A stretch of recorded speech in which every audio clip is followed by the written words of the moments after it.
भगवते वासुदेवाय। ओम नमो भगवते सुदेवाय। ओम नमो भगवते वासुदेवाय। ओम नमो वासुदेवाय। ओम नमो भगवते वासुदेवाय। श्रीमद् भागवत महापुराण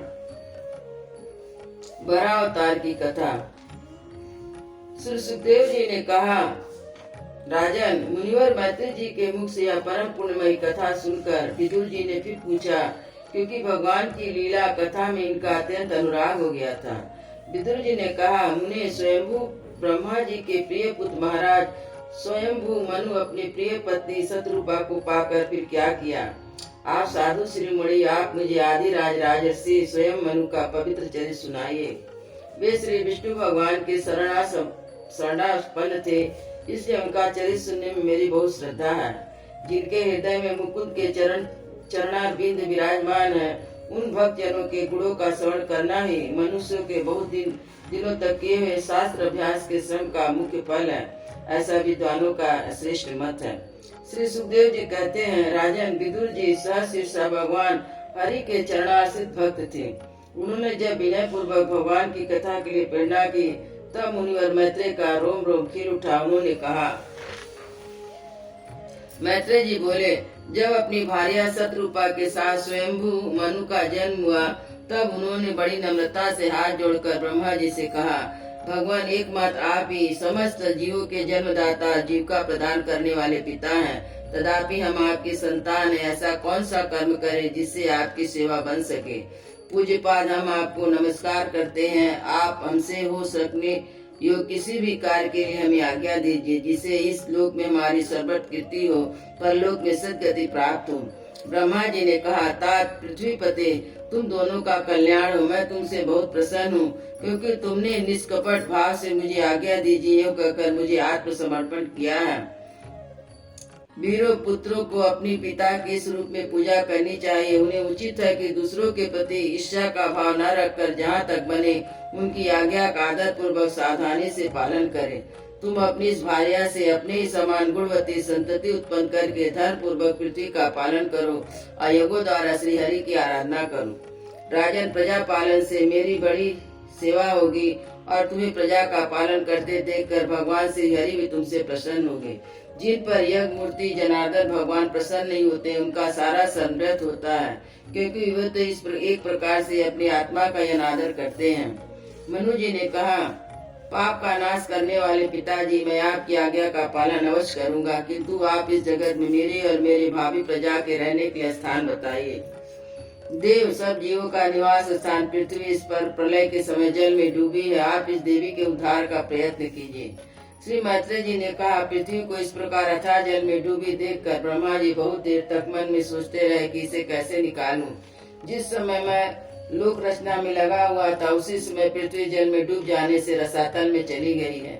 हम लोग सृष्टि कार्य में नियुक्त था, इसके लिए हमें क्या करना चाहिए? अब तो जिनके संकल्प माँ से मेरा जन्म हुआ है, सर्वशक्तिमान श्री हरि मेरा काम पूरा करें। निष्पाप विदुर जी ब्रह्मा जी के इस प्रकार विचार कर ही रहे थे कि उनके नासा छिद्र से अकस्मात अंगूठे के बराबर आकार रहते एक बड़ा शिशु निकला। भारत, बड़े आश्चर्य की बात तो यह हुई कि आकाश में खड़े हुए बड़ा शिशु ब्रह्मा जी के देखते देखते बड़ा होकर क्षण भर में हाथी के बराबर हो गया। उस विशाल बड़ा मूर्ति को देखकर मारीच आदि मुनिजन, सनकादि, स्वयंभू मनु सहित ब्रह्मा जी तरह तरह के विचार करने लगे। अहो, शुकर के रूप में आज कौन दी प्राणी यहाँ प्रकट हुआ? कैसा आश्चर्य! यह अभी अभी मेरी नाक से निकला था। पहले तो अंगूठे के पुरियों के बराबर दिखाई देता था, किंतु एक ही क्षण में बड़ा भारी शिला के समान हो गया। अवश्य यह मूर्ति भगवान हम लोग के मन को मोहित कर रहे हैं। ब्रह्मा जी उनके पुत्र इस प्रकार सोच ही रहे थे कि भगवान एक पुरुष पर्वताकार होकर गरजने लगे। सर्वशक्तिमान श्री हरि ने अपनी गर्जना से दिशाओं को प्रतिद्वंदी करके ब्रह्मा और उनके श्रेष्ठ ब्राह्मणों को हर्ष से भर दिया।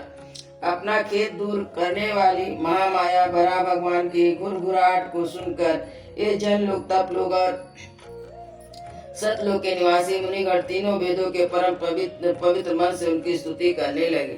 भगवान के स्वरूप के वेदों में विस्तार से वर्णन किया गया है। अतः उन मुनीश्वर ने जो स्तुति की उसे वेद रूप मानकर भगवान बड़े प्रसन्न हुए और एक बार फिर गरज कर देवताओं के हित के लिए गजराज सी लीला करते हुए जल में घुसे। पहले वे शुकर का रूप भगवान पूछ उठाकर बड़े वेग से आकाश में उछले और अपने गर्दन के बालों को फटकार कर क्रोध के आघात से बादलों को छितराने लगे। उनका शरीर बड़ा कठोर था, त्वचा पर कड़े कड़े बाल थे, सफेद दाढ़े थे और नेत्रों में तेज निकल रहा था। उस समय उनकी बड़ी शोभा हो रही थी। भगवान स्वयं एक पुरुष है, तथापि शुकर रूप धारण करने के कारण अपने नाक से सूंघ सूंघ कर पृथ्वी का पता लगा रहे थे।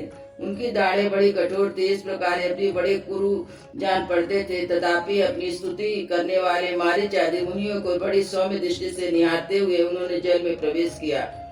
जिस समय उनका ब्रज में पर्वत के समान कठोर कलेवर जल में गिरा, तब उसके वेग से मानो समुद्र का पेट फट गया, उसमें बादलों की घुड़ाहट के समान भीषण शब्द हुआ। उस समय ऐसा जान पड़ता था मानो अपनी उत्ताल तरंग रूप भुजाओं को उठाकर बड़े आठ स्वर से हे ईश्वर मेरी रक्षा करो इस प्रकार पुकार रहा। तब भगवान यज्ञ मूर्ति अपने बाण के समान पहले कुरु से जल को चीरते हुए अपार जल राशि के उस पार पहुँचे। वहाँ रसातल में उन्हें समझ दियो की आधारभूता पृथ्वी को देखा, जिससे कल्पांत में शयन करने के लिए उदर सिर स्वयं अपने उदर में लीन कर लिया था।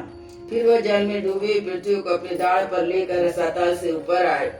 उस समय उनकी बड़ी शोभा हो रही थी। जल के बाहर आते समय उनके मार्ग में विघ्न डालने के लिए महापराक्रमी हिडाच ने जल के भीतर ही उन पर गदा से आक्रमण किया। इससे उनका क्रोध चक्र के समान तीक्ष्ण हो गया और उन्होंने उस लीला से इस प्रकार मार डाला जैसे हाथी सिंह हाथी को मार डालता है। उस समय उनके रक्त से थुतनी तथा कटपटी सन जाने के कारण वे ऐसे जान पड़ते थे मानो कोई गजराज लाल मिट्टी के टीले में टक्कर मार कर आया हो। तात जैसे गजराज अपने दांतों पर कमल पुष्प धारण कर ले, उसी प्रकार अपने सफेद दांतों की नोक पर पृथ्वी को धारण कर जैसे बाहर निकले। कमाल के समान नीलवर्ण भरा भगवान को देखकर ब्रह्मा मारीच आदि को निश्चय हो गया ये भगवान ही है। तब वे हाथ जोड़कर वेद वाक से उनकी स्तुति करने लगे। ऋषियों ने कहा, भगवान अजित आपकी जय हो यज्ञपते, आप अपने वेद त्रयी रूपी विग्रह को फटकार रहे, आपको नमस्कार है। आपके रोम कूपों से अत्यंत असंपूर्ण यज्ञ लीन है। आपने पृथ्वी का उद्धार करने के लिए शुकर रूप धारण किया, आपको नमस्कार है। देव दुराचारियों को आपके शरीर का दर्शन होना अत्यंत कठिन है, क्योंकि यज्ञ रूप है। इसकी त्वचा में गायत्री छंद है, रोमावली में कुश है, नेत्रों में कृत है, चारों चरणों में होता है अर्धवायु उद्गाता और ब्रह्मा, इन चारों ऋग्वेद के कर्म है। इस आपकी मुख के अग्रभाग में शुक है और नासिका छिद्र में सुआ है, उदर में ईड़ा है, कानों में चमस है, मुख में प्रसिद्ध है और कंठ छिद्र में सोमपात्र है। भगवान आपको जो चबाना है वह अग्निहोत्र है। बार बार अवतार लेना यह स्वरूप आपकी दीक्षणीय इष्टि है। गर्दन उपसद है, दोनों दाढ़े प्रणीय है और उदनीय है, जीवा प्रगवर है, सिर सभ्य है और आश्वाभ्य तथा प्राण चिति। देव आपका वीर सोम है, आसन प्रातः सवानी 3 सवन है, सातों धातु अग्निहोष्ट अग्निहोष्ट उक्त शोषणी वाजपेयी अतिरात आप्तोरियाम नाम की 7 संस्थाएं हैं तथा शरीर की संधियां संपूर्ण सत्र है। इस प्रकार आप संपूर्ण यज्ञ और क्रतु रूप है, यज्ञानुष्ठान रूप इष्टियां आपके अंग को मिलाए रखने वाली मांसपेशियां हैं। समंत मंत्र देवता द्रव्य कर्म आपके स्वरूप हैं। आपको नमस्कार है। वैराग भक्ति और मन की एकता से जिस ज्ञान का अनुभव होता है वह आपके स्वरूप है तथा आपके सबके विद्या गुरु है। आपको पुनः पुनः प्रणाम है। पृथ्वी को धारण करने वाले भगवान आपकी दाढ़ों की नोक पर रखी हुई पर्वत आदि मंडित पृथ्वी ऐसे सुशोभित हो रही है जैसे वन में से निकल कर बाहर आए किसी गजराज के दांतों पर पृथ्वी कमलिनी रखी हो। आपके दांतों पर रखे हुए भूमंडल के सहित आपका वेद में भरा विग्रह ऐसा सुशोभित हो रहा है जैसे शिखरों पर छाई मेघमाला से कुल पर्वत की शोभा होती है।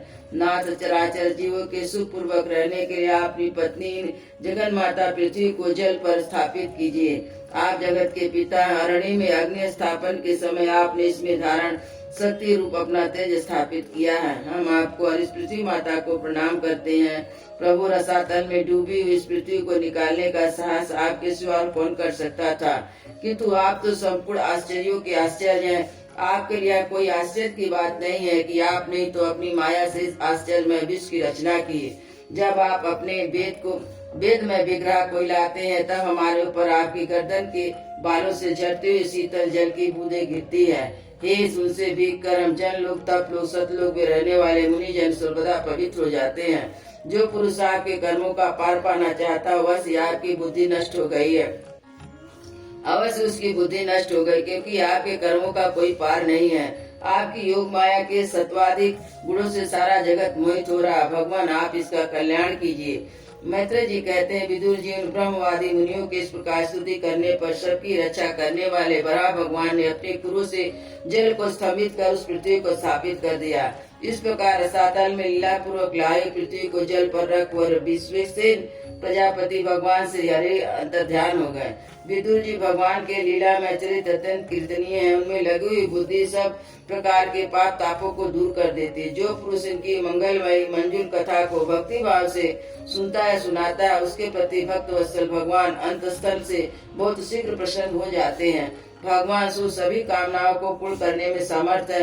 उनके प्रसन्न होने पर संसार में क्या दुर्लभ है, किंतु उन तुच्छ कामनाओं की आवश्यकता ही क्या है। जो लोग उनका अनन्य भाव से भजन करते हैं उन्हें तो अंतर्यामी परमात्मा स्वयं अपना परम पद ही देते हैं। अरे संसार में पशुओं को छोड़कर अपने पुरुषार्थ का सार जानने वाला ऐसा कौन पुरुष होगा जो आवागमन से छुड़ा देने वाली भगवान की प्राचीन कथाओं में से किसी भी अमृतमयी कथा का अपने कर्णपुटों से एक बार पान करके फिर उसकी ओर मन हटा लेगा। अयोध्या श्री राम लला की जय, वृंदावन बिहारी लाल की जय, गुरु महाराज की जय।